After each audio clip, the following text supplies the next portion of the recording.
श्री रामचंद्राय नमः। श्री रामदूताय नमः। श्री रामभद्राय नमः। नमो राघवाय। कल अर्थात 5 सितंबर को शिक्षक दिवस था।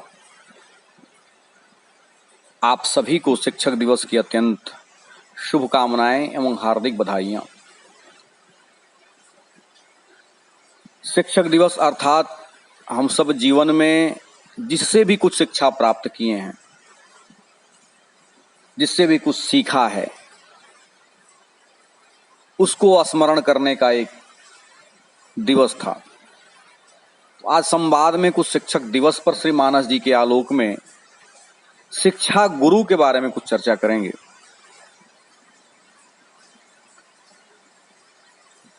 शिक्षा गुरु दो प्रकार के होते हैं, एक तो शिक्षा गुरु और दूसरा दीक्षा गुरु।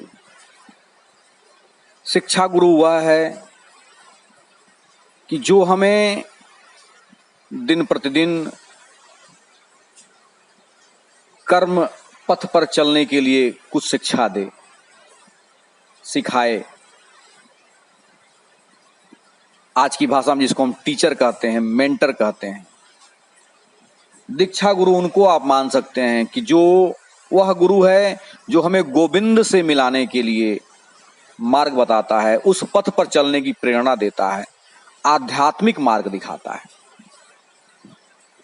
तो शिक्षक दिवस का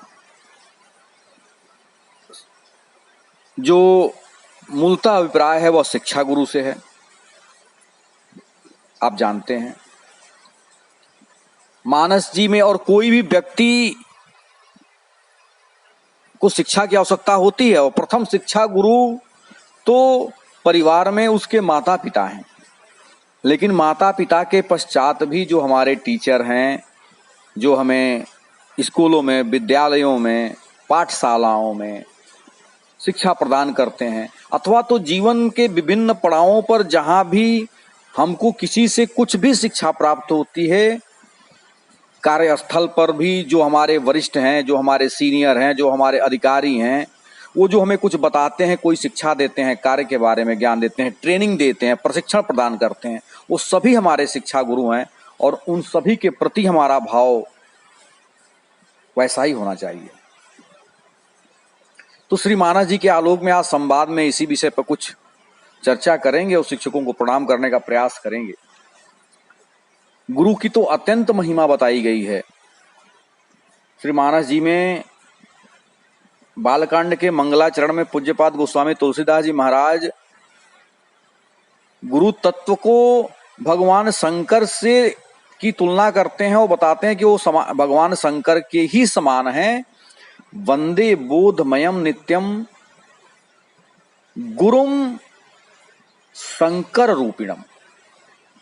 हे गुरुदेव, आप भगवान शंकर के समान हैं। क्यों? क्या विशेषता है भगवान शंकर की? कि यमाश्रितो ही वक्रोपी चंद्र सर्वत्र वंद्यते। भगवान शंकर ऐसे गुरु हैं कि जिनके शरण में आने पर वक्रोपी अर्थात टेढ़ा चंद्रमा, द्वितीया का चंद्रमा भी प्रत्येक स्थान पर पूजनीय हो जाता है, वंदनीय हो जाता है। तात्पर्य इसका यह हुआ कि जो भी हमारा शिक्षा गुरु है, जो भी हमारे गुरुदेव हैं, वो हमको जब तराश करके अपनी शरण में ले लेते हैं और अपने शिक्षा से, अपने ज्ञान से, अपनी विद्या से जब हमको भर देते हैं, तो मिट्टी का जो है कि को घड़ा बना दिया जाता है, आकार बना दिया जाता है, तो बाजार में बिकने के लिए उसकी मांग बढ़ जाती है। ऐसे हमारे गुरु हैं। तो इसलिए उनकी तुलना भगवान शंकर से की गई है और उनके चरणों की बड़ी महिमा है। इस पर तो वार्तालाप संवाद किया जाए तो समाप्त ही नहीं होना है, इतनी महिमा गुरु की बताई गई है। बंदो गुरु पद पदुम परागा। आप श्री हनुमान चालीसा पढ़ते हैं तो श्री गुरु चरण सरोज रज निजमन मुकुर सुधार। टीचर के, शिक्षकों के, गुरु के चरणों की धूल में इतना महत्व है कि उसको स्मरण कर लिया जाए। आप जानते हैं कि एकलव्य ने केवल प्रतिमा लगा करके और धनुर्विद्या सीख लिया, तो यह गुरु के प्रति भाव का यह महत्व है। श्री मानस जी के आलोक में देखें तो प्रभु श्री राम के जीवन में शिक्षा गुरु के रूप में बहुतों से शिक्षा प्राप्त हुई। उनको वन में जाने के पश्चात बहुत सारे संत मुनि मिले जहां से तमाम शिक्षाएं प्राप्त हुई, लेकिन मुझे मेरी दृष्टि में समझ में आता है कि तीन मुख्य रूप से उनको शिक्षा गुरु के रूप में मिले। गुरु माता पिता के पश्चात पहले तो उनके मुख्य एक गुरु कुलगुरु वशिष्ठ जी हैं, कुलगुरु हैं। और प्रथम बार प्रभु श्री राम अपने भाइयों के साथ शिक्षा प्राप्त करने के लिए गुरु वशिष्ठ के आश्रम में जाते हैं। पूज्यपाद बालकांड के 204 में दोहे के अंतर्गत लिखते हैं कि गुरु गृह पढ़न गए रघुराई, अल्प काल विद्या सब आई। गुरु जी के घर में पहले घर से पढ़ाई नहीं होती थी, विद्यालय पाठशालाओं में आश्रमों में जाकर के शिक्षा प्राप्त करना होता था। तो गुरु जी के आश्रम में जाते हैं और वहां से वेद की, वेदांग की, धनुर्वेद की, आयुर्वेद की तमाम शिक्षाएं गुरु वशिष्ठ से उनको प्राप्त होती हैं। जो प्रभु खुद ही त्रिभुवन गुरु हैं, सारे ब्रह्मांड के, अखिल ब्रह्मांड के चराचर नायक हैं, जाकी सहज श्वास श्रुतिचारी, सारे वेद उनकी सहज सांसें हैं। सो हरि पढ़ यह कौतुक बारी, वो हमको आपको दिखाने के लिए पढ़ रहे हैं, ऐसे धर्म का निर्वहन कर रहे हैं। तो पहले गुरु वशिष्ठ जी हैं श्री प्रभु राम के जीवन में। दूसरे शिक्षा के गुरु के रूप में उनको प्राप्त होते हैं महर्षि विश्वामित्र। महर्षि विश्वामित्र आते हैं और राम को और लक्ष्मण को अपने साथ लेकर जाते हैं, मांग लेते हैं। तो वह उनको विद्या प्रदान करते हैं, शस्त्र विद्या का ज्ञान अधिक से अधिक विश्वामित्र, मुनि विश्वामित्र प्रभु श्री राम को प्रदान करते हैं। तब ऋषि निज नाथ ही जिय चिन्ही, और विद्या निधि कहूं विद्या दिन्ही। 209वें दोहे के अंतर्गत आता है श्री रामचरितमानस के बालकांड जी। तो दूसरे गुरु विश्वामित्र जी हैं। पहले वह भी गुरु पहले टेस्ट करता है कि यह जो मेरा शिष्य है, यह जो मेरा छात्र है, वह योग्य है कि नहीं है, और तब अपने आप को पूरा खोल करके रख देता है। तीसरे गुरु के रूप में आते हैं अगस्त्य जी। वनगमन में, अरण्य में जब जाते हैं तो कुंभज ऋषि, बड़ी महिमा है कुंभज ऋषि की, अगस्त ऋषि की। आप जानते हैं उन्होंने समुद्र को, जो समुद्र पी गए थे तभी से उनका नाम कुंभज पड़ा। उनके पास जाते हैं और प्रभु कहते हैं कि अबसो मंत्र देहु प्रभु मोही, यही प्रकार मारो मुनि द्रोही। अरण्य कांड में सुतीक्ष्ण जी से मुलाकात होती है। उसके बाद सुतीक्ष्ण जी के भी गुरु हैं अगस्त जी, उनके साथ कुंभज ऋषि के आश्रम में जाते हैं, प्रणिपात करते हैं। तो प्रभु श्री राम के जीवन में भी यह तीन गुरु मुख्य रूप से हमको समझ में आते हैं। वैसे तो बहुत सारे संत देवता आदि शिक्षा प्राप्त करते हैं। तो हर व्यक्ति के जीवन में कुछ मुख्य शिक्षक रहते हैं। लेकिन अगर जो हम शास्त्रों को देखें, श्री मानस जी को देखें, श्री गीता जी को देखें, तो कैसे प्राप्त किया जाए, शिक्षा प्राप्त किया जाए, कैसे प्रश्न पूछा जाए, इसकी बड़ी महिमा और विधि बताई गई है कि अपने शिक्षक से किस प्रकार का व्यवहार करें।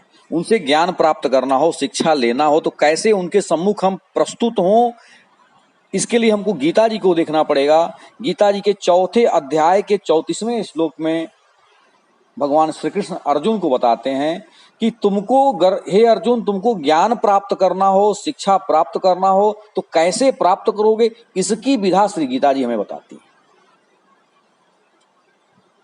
श्लोक है कि तद्विद्धि प्रणिपातेन परिप्रश्नेन सेवया उपदेक्षन्ति ते ज्ञानम ज्ञानिनस् तत्वदर्शिनः। तद्विद्धि प्रणिपातेन, तुमको प्रणिपात करना होगा। जिससे भी कुछ ग्रहण करना है, जिससे भी कुछ शिक्षा प्राप्त करनी है, कुछ सीखना है, कुछ लेना है, तो प्रणिपात करना होगा। प्रणिपात का सामान्य अर्थ है कि आचार्य के समीप जाकर भली भांति दंडवत प्रणाम करें, अहंकार रहित होकर जाएं, विगत अभिमान जाएं। जो व्यक्ति पहले से ही भरा हुआ है वह कुछ सीख नहीं सकता।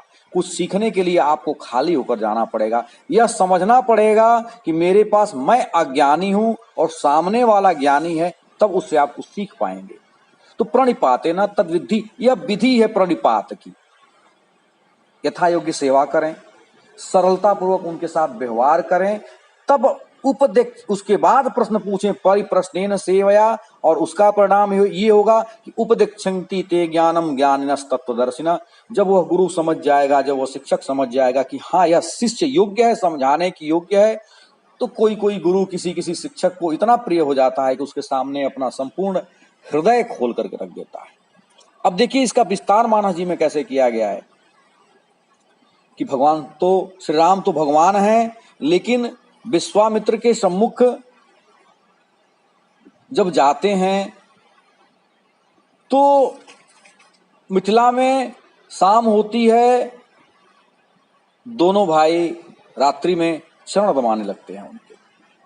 मुनिबर शयन किन्ह तब जाई, और लगे चरण चापन दो भाई। दोनों भाई चरण दबा रहे हैं, एक दाहिना वाम भाग, एक वाम चरण, एक दाया चरण। पूज्यपाद लिखते हैं कि जिनके चरण सरोरुह लागी, और करत विविध जप जोग विरागी, तेदो बंधु प्रेम जनु जीते, और गुरुपद कमल पलोटत प्रीते। जो अखिल ब्रह्मांड के स्वामी हैं, ऐसे प्रभु हमको आपको समझाने के लिए गुरु जी के दोनों चरणों को दबा रहे हैं और उनके प्रेम में अद्भुत है। गुरु जी बार बार कह रहे हैं कि जाइए रघुनाथ, सो जाइए। बार बार मुनि आज्ञा दिन्नी, रघुबर जाई शयन तब किन्नी। बार बार मुनि विश्वामित्र आज्ञा देते हैं, तब जाकर प्रभु सोने जाते हैं। यह प्रणिपात है गुरु के चरणों में। और इसका परिणाम यह होता है कि विश्वामित्र अपने आप को खोल करके रख देते हैं। अपनी जितनी विद्याएं हैं, जितनी शिक्षाएं हैं, जितना ज्ञान है शस्त्र के, आयुध के, सब उनको देते हैं। बालकांड के 209वें दोहे में पूज्यपाद लिखते हैं कि आयुध सर्व समर्पिके प्रभु निज आश्रम आए। अपने सभी शस्त्रों को भगवान को समर्पित कर दिया। तो जब कोई कोई शिष्य गुरु के चरणों में इस प्रकार प्रणिपात कर देता है, तो गुरु अपने आप को खोल कर रख देता है। जब आप अभिमान के साथ कोई शिष्य जाएगा कि मैं तो अधिक जानता हूं, जो गुरु जी बता रहे हैं उससे ज्यादा मैं जानता हूं, ऐसी भी घटनाएं होती हैं। जैसा कि मानस जी में एक पात्र है रावण। सुंदरकांड में जब आप देखेंगे तो हनुमान जी महाराज उसको बहुत शिक्षा देते हैं, लेकिन वो कहता है, हनुमान जी तो खुद भगवान शंकर ही हैं, शंकर के रूप हैं, शंकरावतार हैं, और शंकर रावण के गुरु हैं, लेकिन वह ज्ञान ग्रहण नहीं करता। वह तो कहता है कि बोला बिहसी महाअभिमानी, अभिमानी नहीं महाअभिमानी। कितनी शिक्षा दिया हनुमान जी ने। यद्यपि कही कपि अतिहित बानी, भगति विवेक बिरति न ऐसानी। सुंदरकांड 24वां दोहा। लेकिन बोला बिहसी महाअभिमानी, मिला हम ही कपि गुरु बड़ ज्ञानी, कि हमको यह बंदर ही गुरु मिला। गुरु कोई भी हो सकता है, बड़ा भी हो सकता है, छोटा भी हो सकता है। गुरु तो गुरु होता है, जहां से सीख मिले। चर से अचर से भी शिक्षा ली जा सकती है। इसके तमाम उदाहरण मौजूद हैं, यहां मैं विस्तार नहीं करना चाहता। तो वो अभिमान से भरा हुआ है, ज्ञान ग्रहण नहीं करना चाहता, शिक्षा लेना नहीं चाहता, तो उसकी क्या दुर्गति होती है। लंका जल जाती है, बाद में उसको मृत्यु प्राप्त होती भगवान के द्वारा, आप सब जानते हैं। प्रभु राम जब अगस्त जी के पास जाते हैं तो वहां जाने पर भी मुनिपद कमल परय दो भाई, और ऋषि अति प्रीत लिए उर लाई। जब प्रथम दर्शन होता है तो उनको वहां से मंत्र प्राप्त करना है, तो मुनिपद कमल परय दो भाई, चरणों में दोनों भाई लेट जाते हैं, जो भगवान कृष्ण गीता में कहते हैं अर्जुन को कि तद्विधि प्रणिपातेन, प्रणिपात करते हैं, दंडवत हो जाते हैं, साष्टांग प्रणाम करने के लिए चरणों में झुक जाते हैं, विगत अभिमान होकर झुक जाते हैं। और तब अगस्त ऋषि ज्ञान देते हैं। आप सब जो आदित्य हृदय स्तोत्र पढ़ते हैं, यही स्तोत्र मंत्र जो प्रभु ने मांगा है कि अवसो मंत्र देहु प्रभु मोहि, यह मंत्र अगस्त जी द्वारा, कुंभज ऋषि द्वारा भगवान को दिया गया। बड़ा सिद्ध यह स्तोत्र है और पढ़ना चाहिए इसको।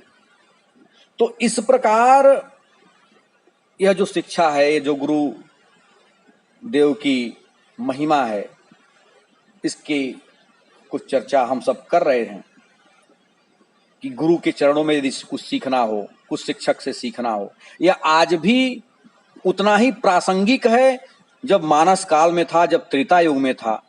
जब भी हम किसी से कुछ सीखें तो उसके प्रति हमारा यही भाव रहे कि हम कुछ नहीं जानते हैं, वो चाहे हमसे छोटा हो, हमसे बड़ा हो। गुरु कोई भी हो सकता है, शिक्षक कोई भी हो सकता है, जिससे भी थोड़ा बहुत ज्ञान प्राप्त हो जाए, उसके सामने विगत अभिमान होकर के जाएं, अभिमान रहित होकर के जाएं। कुछ सीखना हो तो उसके चरणों में हम रहें, झुक जाएं। चरणों में पड़ने का अर्थ केवल जमीन पर लेट जाने से नहीं है, अपने आप को झुकाने का अर्थ है कि उससे छोटा समझना। जो हमको बताता है निश्चित रूप से वो हमसे बड़ा है, हमसे ज्यादा ज्ञानी है, तभी हमको वो बता रहा है। तो आज शिक्षक दिवस के अवसर पर कुछ श्री मानस जी के आलोक में शिक्षा गुरु की कुछ चर्चा की गई, कुछ संवाद किया गया। आज बस इतना ही। नमो राघवाय।